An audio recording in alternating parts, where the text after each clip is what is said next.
Peace, family. Whenever I talk about reparations, you always find yourselves stuck in the middle of opposing arguments, those who are for it and those who are against it. Very seldom do you find those that's in the middle. They're just indifferent. They don't care either way. But keep in mind, those who argue for reparations are usually those who are tired of serving the system that usually they were forced to be in. And those who argue against reparations are those who don't want to give up the political, economic, and social advantages that they have right now today, even if they don't fully take advantage of it themselves. Now imagine that. So when I talk about reparations, I want to know what comes to your mind. What's the first thing you think of? And black people, I want you to think, will we be where we are today if it was not for the atrocities of slavery? And I know some of you talking about some Jonathan, that was a long time ago, What about now? Well, let's just forget it.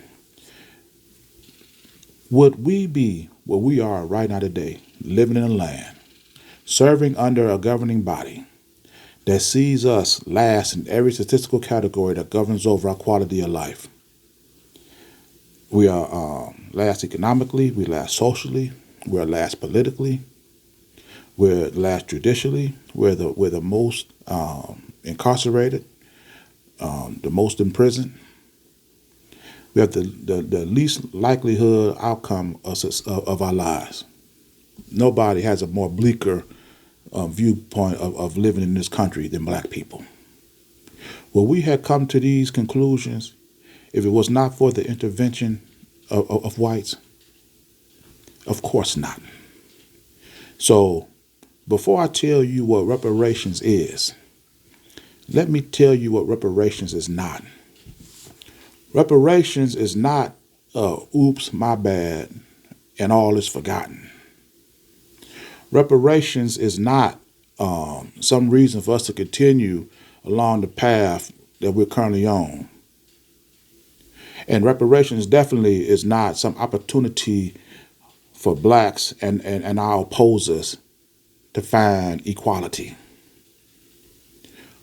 What reparations is a systemic process, a process that restores and repairs the victims of racism with the education, the tools, and resources necessary for them to sustain their own existence, to find their own way of self-determination.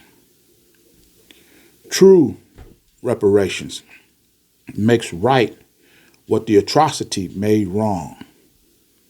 True reparations should inspire you to do for yourself what the perpetrators of these atrocities forced you to do for them. Reparations puts a people back on the social economic path that the atrocity and the benefactors forced you from. A path that would have led you to a way to determine your own existence, governing your own system, deciding your own economics. True reparations removes the dependency from the perpetrator.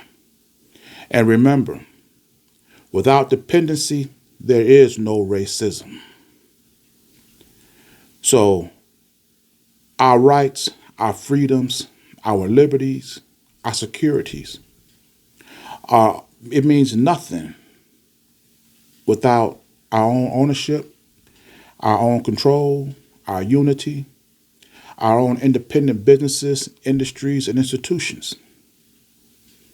And also remember, a vote against reparations is a vote for the continuation of the atrocity.